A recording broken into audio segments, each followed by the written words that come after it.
Today I've been working on one of the front doors, taking out the glass and undoing it and taking it basically all out, and hinges.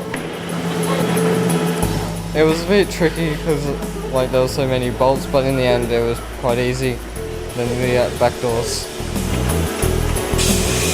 It was annoying taking the door off because there was one bolt down the bottom which I couldn't get off because it was sitting in the wrong spot. It feels like we've accomplished a lot.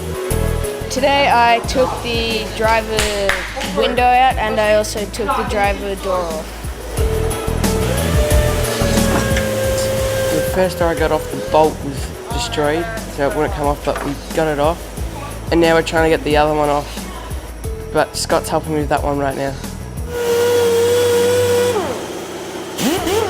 Well, I have been sanding the back right of the car. Your hands end up like jelly, but it's not as hard as you think it is.